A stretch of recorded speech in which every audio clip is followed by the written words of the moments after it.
Welcome to English Podcast. Subscribe our channel for more update. You know, it's a goal that keeps coming up for so many people. Speaking English fluently and confidently. Something a lot of people are working towards and, well, can feel like climbing a mountain sometimes. Yeah, definitely. And for you, our listener, who wants to get a real handle on things, you know, quickly and thoroughly without feeling totally lost. Underwhelmed, yeah. Exactly. Yeah. We thought this topic was perfect for a deep dive. Absolutely. And our goal today is really to understand what's actually going on beneath the surface, you know, with fluency and confidence in language learning. Right. And maybe more importantly, we want to pull out some truly effective, practical steps from what we've looked at. Things you can actually start doing. Like right away. Yes. Because I think there's this picture in a lot of minds that fluency means being, well, perfect. Totally. You know, talking a mile a minute, sounding like a native speaker from day one. Right. Having this massive vocabulary. Right, that whole image.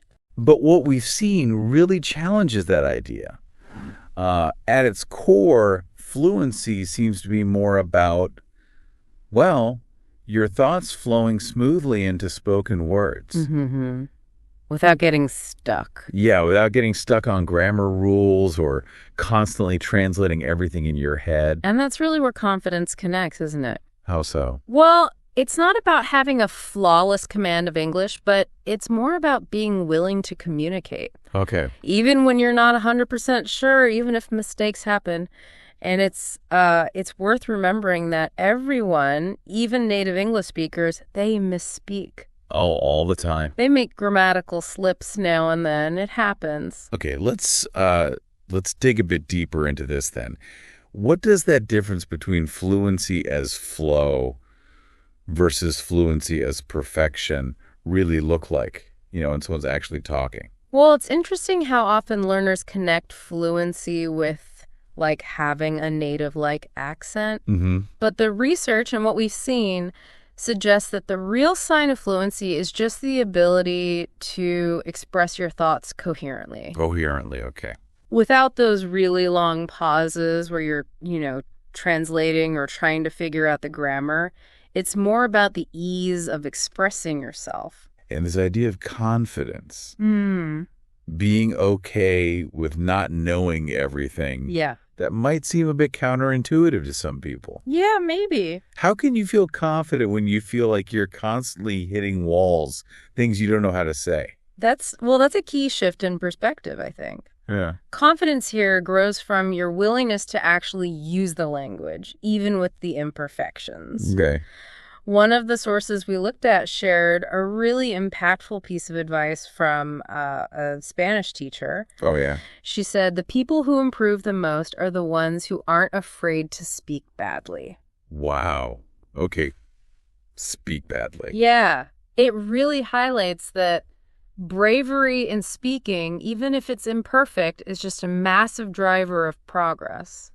That's a powerful idea, especially knowing our listener is keen to see real improvement.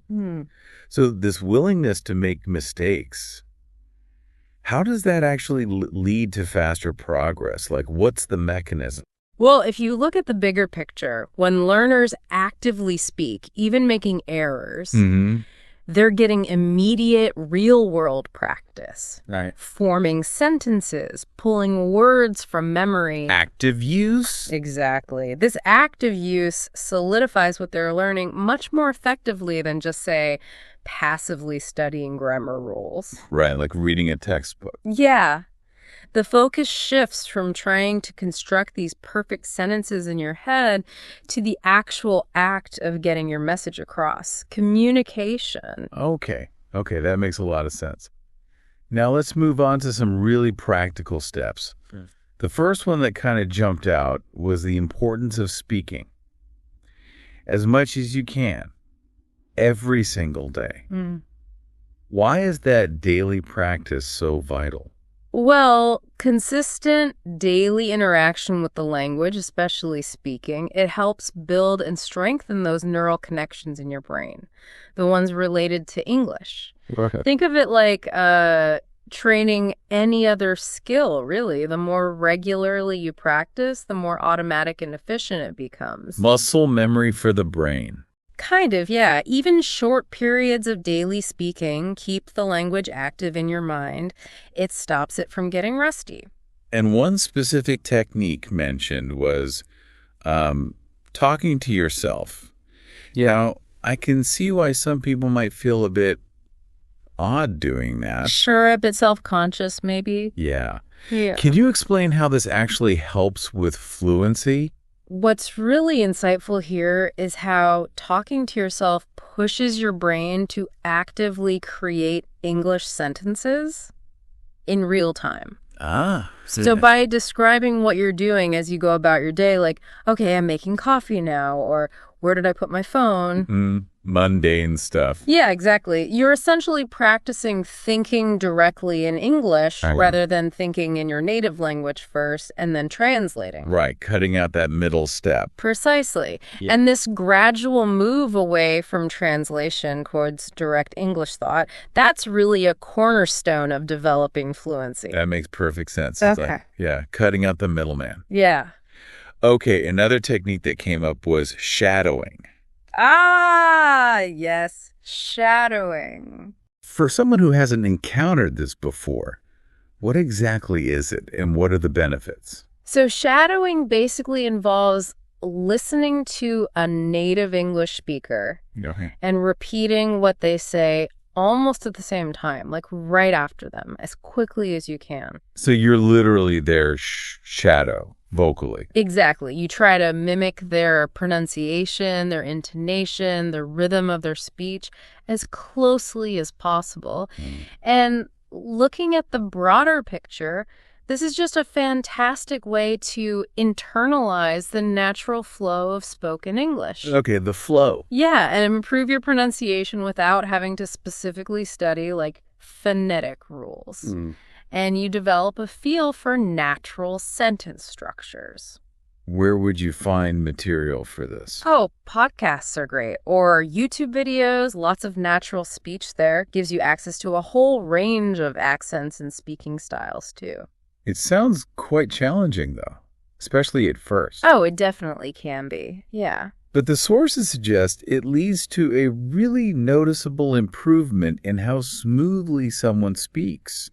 What kind of aha moments might someone have with shadowing? Well, what often becomes clear is how native speakers link words together, connected speech. Right, yeah. Or how they use changes in pitch, intonation to convey different meanings. You might suddenly become really aware of the rhythm of English speech. The musicality? Sort of, yeah. The subtle emphasis on certain syllables and how all this impacts the overall naturalness of your own speaking. There's often a moment where you just kind of feel the language more deeply. Okay, interesting. Now, another technique that, again, might feel a bit uncomfortable, but it is apparently very effective, recording yourself speaking. Ah, yes. The dreaded self-recording. Why is this such a powerful tool? Even though, let's be honest, most people do not enjoy hearing their own voice played back. No, it's true. But this brings up a really important aspect of self-awareness in language learning. Okay. Recording yourself gives you a truly objective view of your speaking. You can spot things, areas for improvement that you might just not be conscious of while you're focused on getting your message out. Like what kind of things? Well, maybe overusing filler words like or like. Guilty. Yeah, many of us are. Or maybe making consistent mistakes with verb tenses or pronunciation of certain sounds. It's very much like an athlete watching game tape. Okay. Reviewing the footage. Exactly. To analyze and improve their performance. Same principle. And how does seeing those areas for improvement and then hopefully working on them, How does that contribute to building confidence? Because confidence is such a crucial part of this whole picture. Well, when we connect this to the bigger picture, the act of noticing real progress, actually hearing it in your recordings, that can be incredibly motivating as you hear yourself making fewer of those mistakes or speaking more smoothly over time. Your belief in your ability to improve just naturally grows. Right. Proof. Yeah. And that boosts your overall confidence. Now, let's address a big hurdle. I think maybe the biggest for many people. The fear. The fear factor. The fear of actually speaking, especially when it's with native English speakers. It's a very real obstacle for so many learners. What encouragement can we offer there? It's interesting because there's often this misunderstanding, this assumption that native speakers are like highly critical of language learners' mistakes. Yeah, waiting to pounce on every error. Exactly. But in reality, most native speakers really appreciate the effort someone is making to learn their language. Sure. They're generally pretty understanding and patient with errors. And that fear, well, it often lessens simply through more exposure and practice. So just doing it more reduces the fear. Pretty much, yeah. Starting with small, low-pressure interactions helps. Like just aiming to say one sentence, then maybe two. Gradually increasing the complexity can build comfort and confidence over time. Baby steps. And if speaking to native speakers feels, way too intimidating at first, are there other ways to get that speaking practice in? Oh, absolutely. Loads. Language exchange apps are great for connecting you with other learners. Right. People in the same boat. Exactly. Creates a less intimidating space to practice together. Online tutors can provide structured conversation practice and feedback, but in a supportive environment. Even just practicing with friends who are also learning English can be really beneficial. The key is just consistent engagement with spoken English in some form, any form, really. Consistency seems to be the magic word here, but it can be so tough to maintain if practice feels like a chore. Totally. Motivation dips. How can learners make their English practice more engaging and, dare I say, even enjoyable? Yeah, that's crucial for sticking with it long term, isn't it? Definitely. Well, the trick is really integrating your own interests into your language learning. That makes the whole process much more sustainable. Like what? Give us some examples. Okay, so if you love music, try analyzing English song lyrics. Really get into what they mean. If cooking is your thing, watch English cooking shows or follow recipes on YouTube. Learn vocabulary for ingredients and actions. Precisely. If you're a reader, maybe try listening to English audiobooks. The more you actually enjoy the activity, the more likely you are to stick with it. Makes sense. And you'll probably find you improve faster, too, just because you're more invested and engaged. It doesn't feel like study. That makes total sense. Okay, switching gears slightly. A lot of learners also worry about their accent. Very common concern. Is having a non-native accent a barrier to fluency and confidence? Does it hold you back? Well, what's insightful here, I think, is reframing how we think about accents. Okay. Instead of seeing a non-native accent as a negative thing, something to be eliminated, it can actually be viewed as a natural outcome of speaking more than one language. Which is pretty amazing, right? It's something to be proud of. A sign of being multilingual. Exactly. So the focus should maybe shift away from trying to perfectly replicate a specific native accent. Like trying to sound exactly American or British. Right. And shift towards ensuring clear and effective communication. Can people understand you? That's the goal. Okay. Clarity over mimicry. Yeah. And it's also important to remember the huge variety of accents that exist even among people who have spoken English their whole lives. There isn't just one correct English accent. That is a really good point. So clear communication is the main goal, not necessarily sounding like you were born speaking English. That's a really helpful way to look at it. I think so. And finally, what about vocabulary? Do you need to know like thousands and thousands of words to be considered fluent? Is it just about quantity? Actually, no. The research kind of challenges that idea too. Okay. Fluency isn't necessarily about the sheer number of words you know, but it's much more about your ability to use the vocabulary you do have effectively. Using what you've got. Exactly. Yeah. This is where the skill of paraphrasing becomes really, really important. Paraphrasing. Explain that. It just means explaining concepts or objects using simpler words that you're already comfortable with. Finding another way to say it. Yeah. So, for example, instead of getting stuck trying to remember the word refrigerator, you could confidently say the cold box or the machine that keeps food cold. People will understand you. Right. You communicate the idea. Exactly. So building fluency involves mastering the effective use of your current vocabulary and also consistently reviewing the words you have learned to make them more readily accessible so you can pull them out when you need them. Okay. So to kind of pull everything together then, for someone aiming for fluency and confidence in English, the main things seem to be speak regularly, like every day, even if it's just talking to yourself. Daily practice. Start trying to think in English directly. Cut out that translation step. Yeah, shift the internal monologue. Use techniques like shadowing and recording yourself to actually hear and improve your flow and spot issues. Active tools, yeah. Find ways to make learning fun.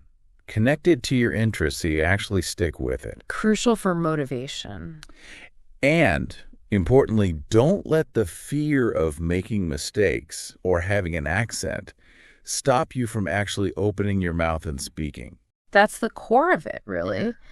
And it's just vital to remember that making mistakes is, well, it's a natural and totally necessary part of the learning journey. It's how you learn. You can't avoid them. No way. So the most important step you can take is probably just to start speaking now. Not waiting for some point in the future when you think you'll feel ready, because that day might never come. It really is a process, isn't it? A journey, not like a final destination you arrive at. Absolutely. And it sounds like for many listeners, their English is probably already much better than they realize. Very likely, yes.